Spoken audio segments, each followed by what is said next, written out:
बिस्मिल्लाहिर्रहमानिर्रहीम। अस्सलामुअलैकुम। लाखों करोड़ों दुरूदो सलाम मोहम्मद मुस्तफ़ा सल्लल्लाहु अलैहि वसल्लम और आले मोहम्मद पर। मैं हूँ उमर दराज गोंदल और आप मेरा यूट्यूब चैनल देख रहे हैं।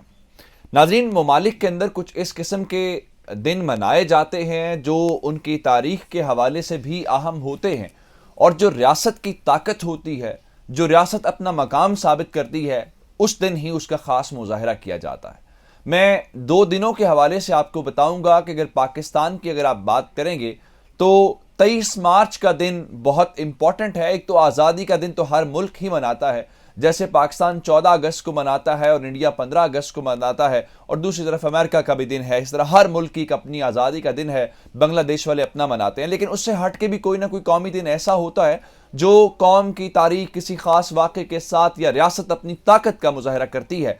तो पाकिस्तान के अंदर 23 मार्च का दिन जो है वो यौम पाकिस्तान के तौर पे मनाया जाता है, और इस दिन को लेके पाकिस्तान जो मुजाहरे करता है वो बड़े अहम है। लेकिन अब जो हमारे पास खुशखबरियां हैं वो ये है कि पाकिस्तान जो है वो इस साल ताकत का एक बहुत बड़ा मुजाहिरा करने जा रहा है। पिछले थोड़े अरसे के दौरान हमने अरबों को पाकिस्तान की जानिब से इंडिया की तरफ मुड़ते हुए देखा है, लेकिन बिल आखिर पाकिस्तान ने बाजी पलट दी है और पाकिस्तान जो है वो दोबारा से अपने उन दोस्तों को साथ मिलाने में कामयाब हो गया है। इत्तलात ये हैं कि सऊदी वली अहद जो हैं वो पाकिस्तान आ रहे हैं। इसके साथ और भी बहुत सारी इसके अंदर बातें हैं, बहुत सारे एक और भी पाकिस्तान इसका मुजाहरा करने जा रहा है। और फिर खास बात चीन की टेक्नोलॉजी है, और चीन की टेक्नोलॉजी के साथ पाकिस्तान कुछ अपनी जो लोकल मेड प्रोडक्ट्स हैं उनको भी मार्केट के अंदर उतारने जा रहा है, जिससे जाहिरी बात है एक बहुत बड़ा इंपैक्ट आने वाला है।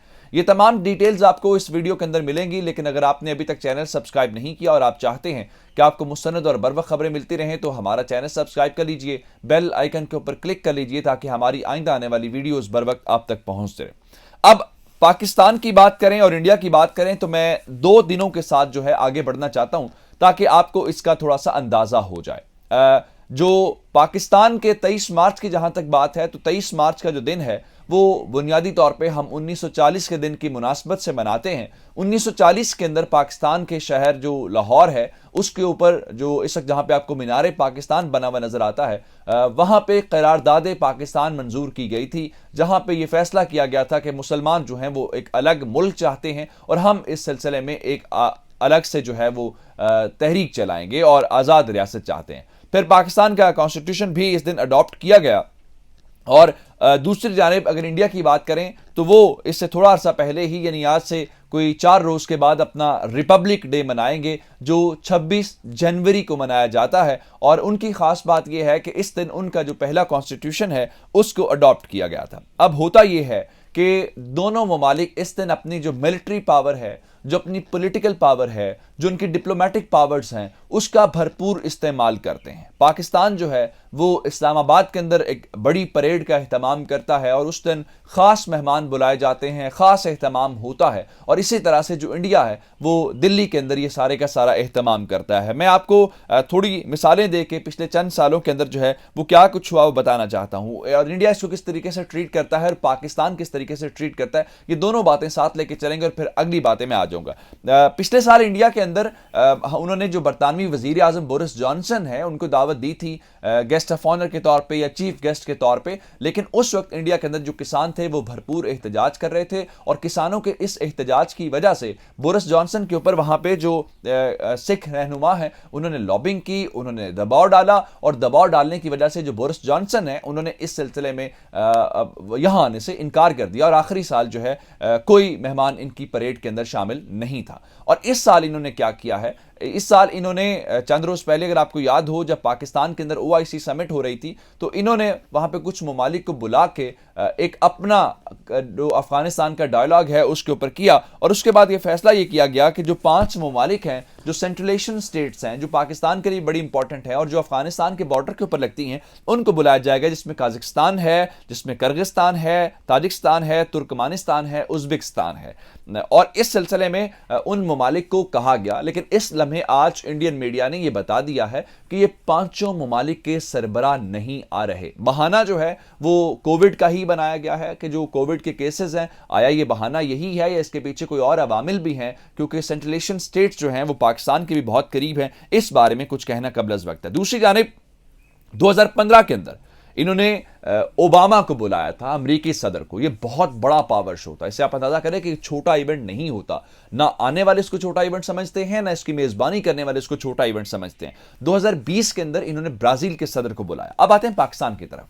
पाकिस्तान इस्लामाबाद के अंदर एहतमाम करता है, और पिछले अगर चंद सालों की बात करें तो पिछले साल यानी 2021 के अंदर पाकिस्तान की परेड मुलतवी कर दी गई थी और परेड नहीं हुई थी। कोई उसके अंदर ऐसा फैक्टर नहीं था कि जिसमें आप कहें कोई सिक्योरिटी का ये वो नहीं। उसकी वजह यह थी कि आखिरी साल उन दिनों में शदीद बारिशें हुई, और उन बारिशों के अंदर जाहिर बात है वो मौसम अनएक्सपेक्टेडली ख़राब हो गया, तो उस मौसम की वजह से परेड करना जो मुमकिन नहीं था, तो पाकिस्तान ने उस परेड को मुलतवी कर दिया। लेकिन तकरीब सादा सी हमने जो है वो इस्लामाबाद के अंदर की।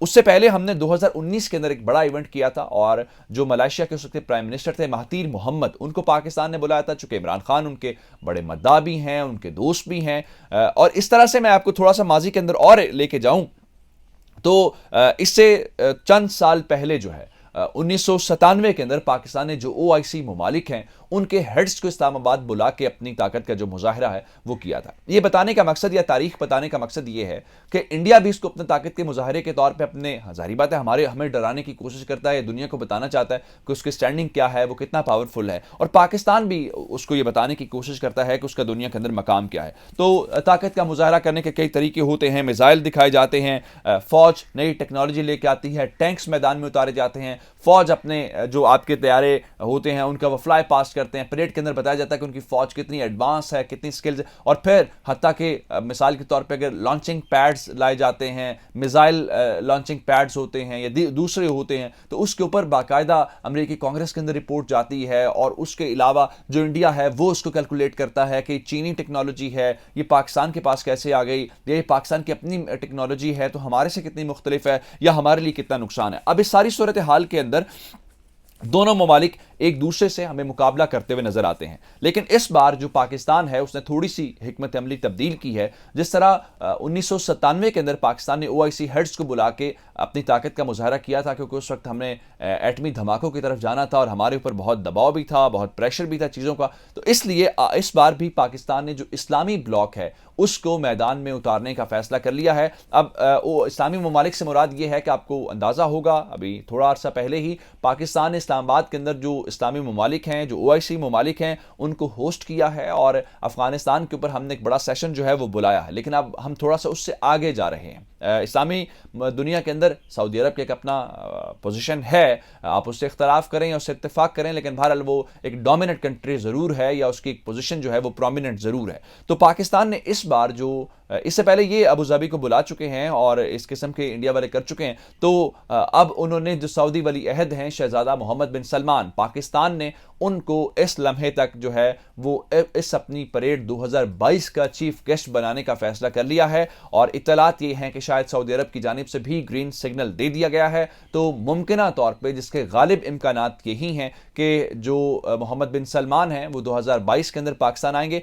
वो इससे पहले 2018 के अंदर पाकिस्तान आए थे। अगर आपको मालूम हो, जब इमरान खान ने हुकूमत संभाली थी तो अपनी हुकूमत के पहले ही साल जो बाहर से आने वाले वफूद थे उसमें सऊदी वली अहद थे, मुत्तहिदा अरब अमारात के वली अहद थे, इन्होंने पाकिस्तान का दौरा किया था। और मोहम्मद बिन सलमान ने तो पाकिस्तान के अंदर अपने इतनी गर्मजोशी से उनका, मैं आपका सऊदी अरब के अंदर सफ़ीर हूँ, मैं तो बुनियादी तौर पर पाकिस्तानी शहरी हूँ। एक तो मोहम्मद बिन सलमान की आमद की खबर, दूसरी पाकिस्तान ने जो OIC ममालिक हैं उनके वज़राए ख़ारजा को इस सन 2022 की परेड के अंदर इन्वाइट कर लिया है। और पाकिस्तान के जो इंटीरियर मिनिस्टर शेख रशीद साहब हैं उन्होंने इस बात की तस्दीक कर दी है कि OIC की जो डिग्नेटरीज हैं वो पाकिस्तान आ रही हैं 23 मार्च को लेके। और ये पाकिस्तान की 75 साल तारीख का शायद सबसे बड़ा पावर शो जो है वो पाकिस्तान करने जा रहा है। और इसमें इसके अलावा एक और जो बात है वो ये है कि चीनी टेक्नोलॉजी और चीनी तैयारे भी पहली बार इसके अंदर हिस्सा होंगे।